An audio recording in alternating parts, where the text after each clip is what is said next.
സ്ഥാനാർത്ഥി പട്ടിക പുറത്തു വന്നതിന് പിന്നാലെ കോൺഗ്രസിൽ തമ്മിൽ തല്ല്. മണ്ഡലത്തിന് വേണ്ടാത്ത സ്ഥാനാർത്ഥികളെയാണ് ഭൂരിപക്ഷം സ്ഥലങ്ങളിലും അടിച്ചേൽപ്പിച്ചതെന്ന് ആക്ഷേപം ശക്തമാകുന്നു. തൃക്കാക്കരയിൽ പി.ടി. തോമസിനെതിരെയും ഇരിക്കൂറിൽ കെ.സി. ജോസഫിനെതിരെയും പ്രതിഷേധം ശക്തമായി. എ.ഐ. ഗ്രൂപ്പുകളുടെ വെല്ലുവിളിയെ തുടർന്ന് കൊല്ലത്തെ UDF കൺവെൻഷൻ മാറ്റിവെച്ചു. ചുവരെഴുത്തിലൂടെയും പോസ്റ്റർ യുദ്ധങ്ങളിലൂടെയുമാണ് മിക്ക മണ്ഡലങ്ങളിലെയും UDF തമ്മിലടി പുറത്തുവന്നിരിക്കുന്നത്. പല സ്ഥലങ്ങളിലും മണ്ഡലങ്ങൾക്ക് വേണ്ടാത്ത സ്ഥാനാർത്ഥികളെ അടിച്ചേൽപ്പിച്ചു എന്ന ആക്ഷേപവുമുണ്ട്. തൃക്കാക്കരയിൽ പി.ടി. തോമസിനെ നിശ്ചയിച്ചതിന് പിന്നാലെ ചുവരെഴുത്തിലൂടെ പ്രതിഷേധം പുറത്തുവന്നു. UDF സ്ഥാനാർത്ഥിയെ വിജയിപ്പിക്കുക എന്ന ചുവരെഴുത്തിന് താഴെ പി.ടി. വേണ്ടെന്ന് കരികൊണ്ടാണ് എഴുതിയിരിക്കുന്നത്. പാർട്ടി ചിഹ്നവും കരികൊണ്ട് മായിച്ചിട്ടുണ്ട്. തൃക്കാക്കര നഗരസഭയ്ക്ക് സമീപം ഇന്ന് പുലർച്ചെയാണ് ചുവരെഴുത്ത് പ്രത്യക്ഷപ്പെട്ടത്. കെ.സി. ജോസഫിന്റെ സ്ഥാനാർത്ഥിത്വത്തിനെതിരെ അണികൾ തുറന്ന പോരിലേക്ക്. കോൺഗ്രസിന്റെ ഇരിക്കൂർ മണ്ഡലം പ്രസിഡന്റ് സ്ഥാനം രാജിവെച്ച് അബ്ദുൾ ഖാദർ കെ.സി. ജോസഫിനെതിരെ മത്സരത്തിനിറങ്ങുമെന്ന് പ്രഖ്യാപിച്ചു. കണ്ണൂർ മണ്ഡലത്തിൽ സതീശൻ പാച്ചേനിക്കെതിരെ ലീഗ് അണികൾ നടത്തിയ പോസ്റ്റർ പ്രചരണവും UDFന്റെ സിറ്റിംഗ് മണ്ഡലം കൈവിട്ടുപോകുമോ എന്ന ആശങ്കയിലാഴ്ത്തിയിരിക്കുകയാണ്. പൂഞ്ഞാറിൽ UDFന്റെ കേരള കോൺഗ്രസ് എം സ്ഥാനാർത്ഥി ജോർജ് കുട്ടി അഗസ്തിക്കെതിരെ വിമതനായി മത്സരിക്കുമെന്ന് യുവജന വിഭാഗം നേതാവ് സജി മഞ്ഞക്കടമ്പൻ വ്യക്തമാക്കി. കൊല്ലത്തെ റിബൽ ചിത്രം മറ്റൊന്നാണ്. മണ്ഡലത്തിലെ UDF സ്ഥാനാർത്ഥിക്കെതിരെ AI ഗ്രൂപ്പിന്റെ വെല്ലുവിളി. കൊല്ലത്ത് നടത്താനിരുന്ന UDF കൺവെൻഷൻ ഇതുമൂലം മാറ്റിവെച്ചു. AI ഗ്രൂപ്പുകൾ സ്വന്തം സ്ഥാനാർത്ഥികളെ മത്സരിപ്പിക്കാനും തീരുമാനിച്ചിട്ടുണ്ട്. ഇടുക്കി ജില്ലയിലെ ദേവികുളത്ത് UDF സ്ഥാനാർത്ഥി രാജാറാമിനെ INTUC പ്രവർത്തകർ വിരട്ടി ഓടിച്ചു. കോൺഗ്രസ് ഓഫീസിലെത്തിയപ്പോഴാണ് വിരട്ടി ഓടിച്ചത്. സ്ഥാനാർത്ഥി പട്ടിക പുറത്തുവന്നതിന് പിന്നാലെ പട്ടികയ്ക്കെതിരെ യൂത്ത് കോൺഗ്രസ് പ്രവർത്തകരും രംഗത്തെത്തി. ചെറുപ്പക്കാരെയും വനിതകളെയും പൂർണ്ണമായി അവഗണിച്ചതായി youth Congress general secretary Leena പറഞ്ഞു. ഗ്രൂപ്പ് മാനേജർമാരുടെ പെട്ടിചുമക്കുന്നവർക്കാണ് സീറ്റുകൾ ലഭിച്ചതെന്നും അവർ തിരുവനന്തപുരത്ത് പ്രതികരിച്ചു. വിവിധ ബ്യൂറോകൾക്കൊപ്പം ന്യൂസ് ഡെസ്ക്. സ്ഥാനാർത്ഥി പട്ടിക പുറത്തുവന്നതിന് ശേഷവും കോൺഗ്രസിലെ ഗ്രൂപ്പുകൾക്കിടയിൽ അമർഷം പുകയുകയാണ്. മുഖ്യമന്ത്രിയുടെ വിശ്വസ്തനായ ബെന്നി ബെഹനാനെ വെട്ടിയെങ്കിലും 4 പ്രധാന നേതാക്കൾക്ക് സീറ്റ് നഷ്ടപ്പെട്ടതിൽ സുധീരൻ ക്യാമ്പ് അസ്വസ്ഥരാണ്. ബെന്നി ബെഹനാന്റെ പേര് വെട്ടാനുള്ള നീക്കത്തെ അവസാന നിമിഷം വരെ മുഖ്യമന്ത്രി എതിർത്തിരുന്നു. എല്ലാ പിടിവാശികളും അംഗീകരിക്കേണ്ടെന്ന് സുധീരനും AK ആന്റണിയും ഈ ഘട്ടത്തിൽ നിലപാടെടുത്തു. ഇതോടെയാണ് എ ഗ്രൂപ്പിന്റെ മാനേജരും മുഖ്യമന്ത്രിയുടെ വലങ്കയുമായ ബെന്നി പുറത്താകുന്നത്. കടുത്ത അതൃപ്തിക്കിടയിലും പി.ടി. തോമസിനെ എതിർക്കാൻ കഴിയാത്ത നിലയിലേക്ക് എ ഗ്രൂപ്പ് നേതാക്കളും എത്തി. ഗ്രൂപ്പിലെ തന്നെ മറ്റൊരാളുടെ പേര് നിർദ്ദേശിച്ച് ബെന്നിയെ വെട്ടിയെങ്കിലും സുധീരനും നഷ്ടങ്ങളേറെയാണ്. മാറി നിൽക്കണമെന്നാവശ്യപ്പെട്ട കെ ബാബുവും അടൂർ പ്രകാശും കെ.സി. ജോസഫും മത്സരിക്കുന്നതിനൊപ്പം സുധീരന്റെ ഏറ്റവും അടുപ്പക്കാരായ KP അനിൽകുമാറും ജോൺസൺ അബ്രഹാമും സ്ഥാനാർത്ഥി പട്ടികയിൽ തഴയപ്പെട്ടു. Kottayam Pathanamthitta DCC അധ്യക്ഷന്മാരായ Tomy കല്ലാനിക്കും P. മോഹൻരാജിനും വേണ്ടി അവസാന നിമിഷം വരെ സുധീരൻ നടത്തിയ ശ്രമങ്ങളും പരാജയപ്പെട്ടു. പ്രധാന നേതാക്കളെ നഷ്ടപ്പെട്ടതിന്റെ അസ്വസ്ഥതകൾ എ ക്യാമ്പിലും സുധീരൻ ക്യാമ്പിലുമുണ്ട്. കളങ്കിതരുടെ മണ്ഡലങ്ങളിൽ KPCC അധ്യക്ഷൻ പ്രചരണത്തിന് പോകേണ്ടെന്ന നിലപാടും സുധീരൻ അനുകൂലികൾ സ്വീകരിക്കുന്നു.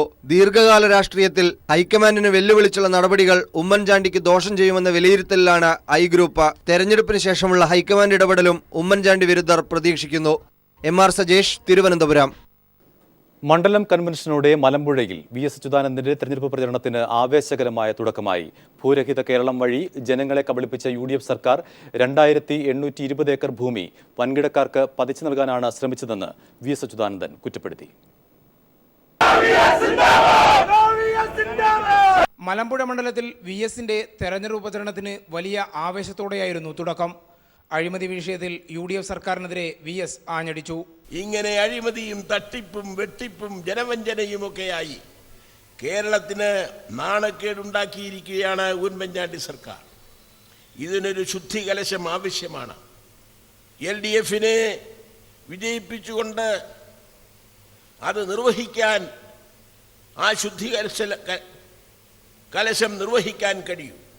വെള്ളാപ്പള്ളി നടേശനെയും പാർട്ടിയെയും VS കടന്നാക്രമിച്ചു. മൈക്രോ ഫൈനാൻസ് കേസിന്റെ വിധി വരുന്നതോടെ വെള്ളാപ്പള്ളിക്ക് പൂജപ്പുരയിലേക്ക് വഴി തുറക്കുമെന്നും VS പറഞ്ഞു. കേസിന്റെ വിധി വരുന്ന മുറയ്ക്ക് മിസ്റ്റർ നടേശന് പൂജപ്പുരയിലേക്കുള്ള വഴി നന്നായി തുറന്നു കിട്ടുമെന്നാണ് ഞാൻ ആശിക്കുന്നത്. പക്ഷേ ശ്രീനാരായണ ആദർശങ്ങളെ മുഴുവൻ ഒറ്റുകൊടുത്ത് BJPയായി കൂട്ടുകൂടി ചേർന്ന് ഇപ്പോൾ വോട്ട് തട്ടാനുള്ള ശ്രമത്തിലാണ്. മൈക്രോ ഫൈനാൻസ് തട്ടിപ്പിലൂടെ ലക്ഷക്കണക്കിന് സ്ത്രീകളെ വഞ്ചിച്ച നടേശനും കൂട്ടർക്കും ചുട്ടപ്രഹരമേൽപ്പിക്കുകയാണ് വേണ്ടതെന്ന് ഈ തെരഞ്ഞെടുപ്പിൽ ഞാൻ നിങ്ങളോടെല്ലാം വിനീതമായി അഭ്യർത്ഥിക്കുകയാണ്. CPI നേതാവ് K. ഇസ്മായിൽ, LDF ജില്ലാ കൺവീനർ ചാമുണ്ണി, CPIM ജില്ലാ secretary CK Rajendran, NN Krishnadas തുടങ്ങിയ വിവിധ കക്ഷി നേതാക്കളും കൺവെൻഷനിൽ സംസാരിച്ചു. News bureau, Palakkad. Janata Dal S സ്ഥാനാർത്ഥികളെ പ്രഖ്യാപിച്ചു. മാത്യു ടി തോമസാണ് തിരുവല്ലയിലെ സ്ഥാനാർത്ഥി. കെ കൃഷ്ണൻകുട്ടി ചിറ്റൂരിലും CK നാണു വടകരയിലും ജമീല പ്രകാശം കോവളത്തും മത്സരിക്കും. മുൻ നഗരസഭാധ്യക്ഷൻ ബെന്നി മുഞ്ഞേലി അങ്കമാലി സ്ഥാനാർത്ഥിയാകും. അങ്കമാലിയിലെ സിറ്റിംഗ് MLA ജോസ് തെറ്റയിൽ മത്സരരംഗത്ത് ഉണ്ടാവില്ല.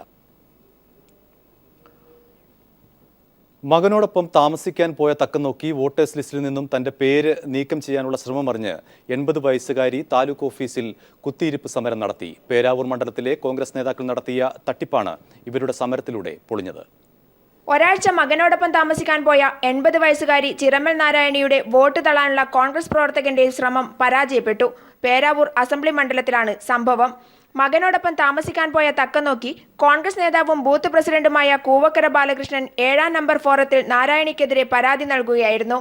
നാരായണിയമ്മ വീട്ടിലില്ലാത്ത അവസരത്തിൽ തറവാട്ട് വീട്ടിൽ വോട്ട് നീക്കാതിരിക്കാൻ കാരണമുണ്ടെങ്കിൽ നേരിട്ട് ഹാജരായി ബോധിപ്പിക്കണം എന്ന നോട്ടീസ് ചുവരിൽ പതിച്ചതോടെയാണ് പ്രശ്നം രൂക്ഷമായത്. വിവരമറിഞ്ഞ നാരായണിയമ്മ കഴിഞ്ഞ ദിവസം രാവിലെ പരാതിയുമായി താലൂക്ക് ഓഫീസിലെത്തിയതോടെ പ്രശ്നം രൂക്ഷമായി. അപ്പോൾ ഇപ്പം പറയുന്നത് ഞങ്ങൾക്ക് വോട്ടില്ല, അതിനുള്ള കാരണം ഞാൻ അറിയില്ല. അപ്പോൾ ആ കാരണം നിങ്ങളെല്ലാവരും കൂടി എന്താണെന്ന് തീരുമാനിക്കണം, എനിക്ക് വോട്ടൊന്നും ചെയ്യണം. നാട്ടുകാരും പ്രശ്നത്തിൽ ഇടപെട്ടതോടെയാണ് പരിഹാരമായത്. പേരാവൂർ മണ്ഡലത്തിൽ യുവജന നേതാവ് ബിനോയ് കുര്യൻ ഇടതുപക്ഷ മുന്നണി സ്ഥാനാർത്ഥിയായതോടെ പരാജയഭീതി പൂണ്ട കോൺഗ്രസ് പ്രവർത്തകർ ഇടതുമുന്നണി വോട്ടുകൾ വ്യാപകമായി തള്ളാനുള്ള കള്ളപ്പരാതികൾ നൽകുന്നുവെന്ന പരാതിയും ഉയരുകയാണ്. പേരാവൂർ നിയോജക മണ്ഡലത്തിൽ പരാജയഭീതി പൂണ്ടിട്ടുള്ള MLA സണ്ണി ജോസഫ് മുൻകൈയെടുത്താണ് ഇത്തരത്തിലുള്ള ശ്രമമുണ്ടായി.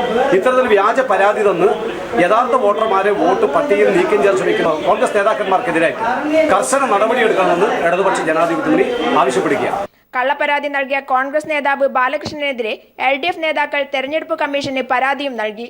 News bureau, Kannur. സരിത നായരുടെ കത്തിന്റെ അടിസ്ഥാനത്തിൽ മുഖ്യമന്ത്രി ഉമ്മൻചാണ്ടിക്കെതിരെ മാനഭംഗ കേസ് ചുമത്തണമെന്നാവശ്യപ്പെട്ട് തിരുവനന്തപുരം ജുഡീഷ്യൽ 1ാം ക്ലാസ് കോടതിയിൽ ഹർജി. സ്ത്രീയുടെ അഭിമാനത്തിന് പോറൽ ഏൽക്കും വിധത്തിൽ മുഖ്യമന്ത്രി പെരുമാറിയതായി സരിത കത്തിലൂടെ ആരോപിച്ചിരിക്കുന്ന പശ്ചാത്തലത്തിൽ മുഖ്യമന്ത്രിക്കെതിരെ കേസെടുക്കണമെന്നാണ് ഹർജിയിലെ ആവശ്യം. മുഖ്യമന്ത്രിയെ കൂടാതെ KC വേണുഗോപാലിനെതിരെ ബലാത്സംഗത്തിന് കേസെടുക്കണമെന്നും ഹർജിയിൽ വ്യക്തമാക്കുന്നു. ഇതേ ആക്ഷേപം ഉന്നയിച്ച് മ്യൂസിയം പോലീസിൽ പരാതി നൽകിയെങ്കിലും കേസ് എടുക്കാത്തതിനെ തുടർന്നാണ് കോടതിയെ സമീപിച്ചത്. ഹർജി ഫയൽ സ്വീകരിച്ച കോടതി ഏപ്രിൽ 12-ന് കേസ് പരിഗണിക്കാനായി മാറ്റിവെച്ചു.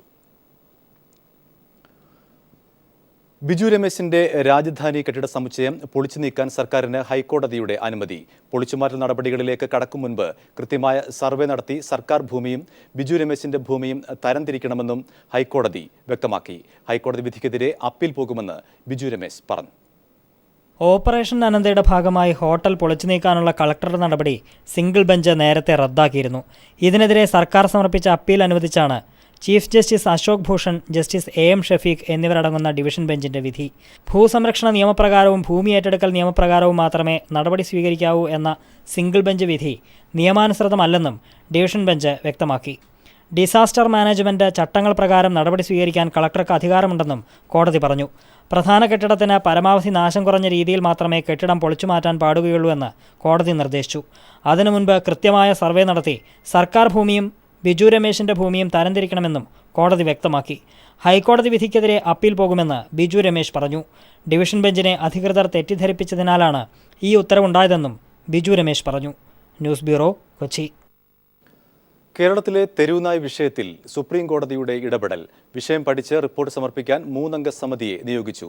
കേരള ഹൈക്കോടതി മുൻ ജഡ്ജി ജസ്റ്റിസ് സിരിജഗൻ ആണ് സമിതി അധ്യക്ഷൻ. നിയമകാര്യ സെക്രട്ടറി, ആരോഗ്യവകുപ്പ് സെക്രട്ടറി എന്നിവരാണ് സമിതിയിലെ മറ്റംഗങ്ങൾ. തെരുവുനായയുടെ കടിയേറ്റ് മരിക്കുന്നവർക്കുള്ള നഷ്ടപരിഹാരം, വാക്സിനേഷൻ സംവിധാനങ്ങൾ തുടങ്ങിയ കാര്യങ്ങൾ പരിശോധിച്ച് 12 ആഴ്ചയ്ക്കുള്ളിൽ റിപ്പോർട്ട് സമർപ്പിക്കണമെന്നാണ് നിർദ്ദേശം. തെരുവുനായ് വിഷയം പഠിക്കാൻ ചീഫ് സെക്രട്ടറിയെ ചുമതലപ്പെടുത്തിയിട്ടുള്ളതിനാൽ പുതിയ സമിതി വേണ്ട എന്ന സംസ്ഥാന സർക്കാരിന്റെ വാദം സുപ്രീം കോടതി തള്ളി. ദളിത് യുവാവിനെ പ്രണയിച്ച് വിവാഹം കഴിച്ച യുവതിയെ ബന്ധുക്കൾ ചേർന്ന് കൊലപ്പെടുത്തി. കർണാടകയിലെ മാണ്ഡ്യ ജില്ലയിലാണ് സംഭവം. മോണിക്ക എന്ന 19 വയസ്സുകാരിയാണ് ദാരുണമായി കൊല്ലപ്പെട്ടത്. കേസിൽ യുവതിയുടെ അച്ഛനെയും അമ്മാവനെയും അറസ്റ്റ് ചെയ്തു. ഞായറാഴ്ച രാവിലെ തൂങ്ങിമരിച്ച നിലയിലാണ് യുവതിയുടെ മൃതദേഹം കണ്ടെത്തിയത്. യുവതി ആത്മഹത്യ ചെയ്തതാണെന്ന നിലപാടിൽ ആയിരുന്നു ബന്ധുക്കൾ. എന്നാൽ സംഭവത്തിൽ സംശയം തോന്നിയ പോലീസ് പിന്നീട് നടത്തിയ അന്വേഷണത്തിലാണ് കൊലപാതകമാണെന്ന് വ്യക്തമായത്. പോലീസ് നടത്തിയ ചോദ്യം ചെയ്യലിൽ ബന്ധുക്കൾ കുറ്റം സമ്മതിക്കുകയായിരുന്നു. ബീഹാറിൽ സമ്പൂർണ്ണ മദ്യനിരോധനം പ്രഖ്യാപിച്ചു. നാടൻ മദ്യത്തിനും കള്ളിനും പുറമെ വിദേശ മദ്യവും വിൽക്കാൻ അനുവദിക്കില്ലെന്ന് മുഖ്യമന്ത്രി നിതീഷ് കുമാർ വ്യക്തമാക്കി. ഇതോടെ രാജ്യത്ത് പൂർണ്ണമായി മദ്യം നിരോധിക്കുന്ന 4ാമത്തെ സംസ്ഥാനമായി ബീഹാർ. അധികാരം ലഭിച്ചാൽ സംസ്ഥാനത്താദ്യം മദ്യം നിരോധിക്കുമെന്ന പ്രഖ്യാപനം നിതീഷ് കുമാർ നടപ്പാക്കി. നാടൻ മദ്യത്തിനും കള്ളിനും പുറമെ ഇന്ത്യൻ നിർമ്മിത വിദേശ മദ്യവും നിരോധിക്കുന്നതായി മുഖ്യമന്ത്രി നിതീഷ് കുമാർ പ്രഖ്യാപിച്ചു. നേരത്തെ ഭാഗികമായി മദ്യം നിരോധിക്കാനുള്ള തീരുമാനം പ്രതിപക്ഷ നേതാവ് പ്രേംകുമാർ അടക്കമുള്ള BJP MLA-മാരും പിന്തുണച്ചിരുന്നു. 4000 കോടി രൂപയിലധികമാണ് പ്രതിവർഷം സർക്കാരിന് നഷ്ടമാവുക. ഹോട്ടലുകളിലും ബാറുകളിലും വിദേശ മദ്യം വിൽക്കാൻ ഇനി മുതൽ ബീഹാറിൽ അനുമതിയില്ല. മദ്യവ്യവസായത്തിലെ തൊഴിലാളികളെ പുനരധിവസിപ്പിക്കാനും വ്യാജമദ്യ ലോബിയെ പ്രവർത്തിക്കുന്നില്ലെന്ന് ഉറപ്പുവരുത്താനും എക്സൈസ് മന്ത്രി അബ്ദുൾ ജലീലിന് നിർദ്ദേശം നൽകിയിട്ടുണ്ട്. ഗാർഹിക പീഡനങ്ങൾ വർദ്ധിച്ചു വരുന്നത് കുറയ്ക്കാനാകുമെന്നും കുട്ടികളുടെ വിദ്യാഭ്യാസം സുഗമമാക്കുന്നതിനും ഈ തീരുമാനം വഴിവെക്കുമെന്നും നിതീഷ് കുമാർ പറഞ്ഞു. News bureau, Delhi. റിപ്പോ നിരക്കിൽ 0.25% കുറവ് വരുത്തി റിസർവ് ബാങ്ക് വായ്പാ നയം പ്രഖ്യാപിച്ചു. ഇതോടെ റിസർവ് ബാങ്ക് വാണിജ്യ ബാങ്കുകൾക്ക് നൽകുന്ന വായ്പയുടെ നിരക്കായ റിപ്പോ നിരക്ക് 6.5% കുറഞ്ഞു. കഴിഞ്ഞ 5 വർഷത്തിനിടയിലെ ഏറ്റവും കുറഞ്ഞ നിരക്കാണിത്. ഭവന വായ്പ, വാഹന വായ്പ തുടങ്ങിയവയുടെ പലിശ നിരക്ക് കുറയാൻ ഇടയാക്കുമെന്നതാണ് പുതിയ വായ്പാ നയം. റിസർവ് ബാങ്കിന്റെ പുതിയ സാമ്പത്തിക വർഷത്തെ ആദ്യ വായ്പാ നയ അവലോകന യോഗമാണ് വ്യവസായ ലോകത്തിന് ആശ്വാസം പകർന്ന് പലിശ നിരക്ക് കുറച്ചത്. പണപ്പെരുപ്പ നിരക്ക് കുറഞ്ഞ സാഹചര്യത്തിൽ പലിശ കുറയ്ക്കണമെന്ന് കേന്ദ്ര സർക്കാരിൽ നിന്നും സമ്മർദ്ദമുണ്ടായിരുന്നു. റിസർവ് ബാങ്ക് വാണിജ്യ ബാങ്കുകൾക്ക് നൽകുന്ന വായ്പയ്ക്ക് ഈടാക്കുന്ന നിരക്കായ റിപ്പോ നിരക്കിൽ 0.5% കുറവാണ് വരുത്തിയത്. റിവേഴ്സ് റിപ്പോ നിരക്ക് 5.75% നിന്നും 6% ഉയർത്തി. കരുതൽ ധനാനുപാത നിരക്കിൽ കുറവ് വരുത്തണമെന്ന് ബാങ്കുകൾ ആവശ്യപ്പെട്ടിരുന്നെങ്കിലും റിസർവ് ബാങ്ക് ഇതിന് തയ്യാറാകാത്തതിനാൽ ഇത് 4% തുടരും. റിസർവ് ബാങ്ക് പലിശ കുറച്ചത് വാണിജ്യ ബാങ്കുകൾ നൽകുന്ന വാഹന വായ്പ, ഭവന വായ്പ, വ്യക്തിഗത വായ്പ എന്നിവയുടെ പലിശ നിരക്ക് കുറയ്ക്കാൻ ഇടയാക്കും. റിസർവ് ബാങ്കിന്റെ പുതിയ വായ്പാ നയം സമ്പദ് വ്യവസ്ഥയ്ക്ക് ഉത്തേജനം പകരും എന്നാണ് വിദഗ്ധരുടെ വിലയിരുത്തൽ. News bureau, Delhi. പാനമയിൽ കള്ളപ്പണ നിക്ഷേപമുള്ളവരുടെ 2ാം പട്ടികയും പുറത്തായി. സ്വർണ്ണ വ്യാപാരി അശ്വിൻ കുമാർ മെഹ്റ, മുൻ ക്രിക്കറ്റ് താരം അശോക് മൽഹോത്ര, കരൺ ഥാപ്പർ, കേന്ദ്ര സർക്കാർ മുൻ ഉദ്യോഗസ്ഥൻ പ്രേംബാഷ് ശുക്ല എന്നിവരുടെ പേരുകളാണ് 2ാം പട്ടികയിലുള്ളത്. അമിതാഭ് ബച്ചനും ഐശ്വര്യ റായ് ബച്ചനും ഗൗതം അദാനിയുടെ സഹോദരൻ വിനോദ് അദാനിയും ഉൾപ്പെട്ട ആദ്യ പട്ടികയ്ക്ക് പിന്നാലെയാണ് പാനമയിൽ കള്ളപ്പണ നിക്ഷേപമുള്ള പ്രമുഖരുടെ 2ാം പട്ടികയും പുറത്തിറങ്ങിയത്. സ്വർണ്ണ വ്യാപാരി അശ്വിനി കുമാർ മെഹ്റ, മുൻ ക്രിക്കറ്റ് താരം അശോക് മൽഹോത്ര, കരൺ ഥാപ്പർ, കേന്ദ്ര സർക്കാർ മുൻ ഉദ്യോഗസ്ഥൻ പ്രേംബാഷ് ശുക്ല തുടങ്ങിയവരുടെ പേരുകളാണ് പുതിയ പട്ടികയിലുള്ളത്. അധോലോക നേതാവായ ദാവൂദ് ഇബ്രാഹിമിനും പാനമയിൽ കള്ളപ്പണമുണ്ടെന്ന് സൂചനയുണ്ട്. ദാവൂദിന്റെ അടുത്ത അനുയായിയായിരുന്ന അന്തരിച്ച ഇക്ബാൽ മിർച്ചിയുടെ പേര് പട്ടികയിലുണ്ട്. വ്യവസായികളും ബോളിവുഡ് താരങ്ങളും ഉൾപ്പെടെ 500ഓളം ഇന്ത്യക്കാർക്ക് പനമയിൽ കള്ളപ്പണ നിക്ഷേപമുള്ളതായാണ് വിവരം. ബച്ചന് ബഹാമസിലും ഐശ്വര്യ റായ്ക്ക് ബ്രിട്ടീഷ് വിർജിൻ ഐലൻഡിലും നിക്ഷേപമുണ്ടെന്നാണ് രേഖകൾ. പാകിസ്ഥാൻ പ്രധാനമന്ത്രി നവാസ് ഷെരീഫിന്റെ കുടുംബത്തെക്കുറിച്ചുള്ള വിവരങ്ങളും രേഖകളിലുണ്ട്. വിവരങ്ങൾ ചോർന്നതിനെക്കുറിച്ചുള്ള അന്വേഷണത്തിലാണ് പാനമ. News desk. ആദിവാസി ഗോത്ര മഹാസഭ അധ്യക്ഷ CK ജാനു സുൽത്താൻ ബത്തേരിയിൽ NDA സ്ഥാനാർത്ഥിയാകുന്നതിന് എതിരെ ഗോത്രമഹാസഭയിൽ ഭിന്നത രൂക്ഷമാകുന്നു. ആദിവാസി ഗോത്രമഹാസഭയോ ജനാധിപത്യ ഊര് വികസന മുന്നണിയോ ഇത്തവണ തെരഞ്ഞെടുപ്പിൽ മത്സരിക്കില്ലെന്നറിയിച്ച് മുന്നണി കോർഡിനേറ്റർ M ഗീതാനന്ദൻ രംഗത്ത് വന്നു. CK ജാനു മത്സരിച്ചാൽ പിന്തുണയ്ക്കില്ലെന്ന് ഗീതാനന്ദൻ വ്യക്തമാക്കി. ആദിവാസി ഗോത്രമഹാസഭാ നേതാവ് CK ജാനു NDA സഖ്യത്തിന്റെ സ്ഥാനാർത്ഥിയായി സുൽത്താൻ ബത്തേരിയിലായിരിക്കും മത്സരിക്കുക.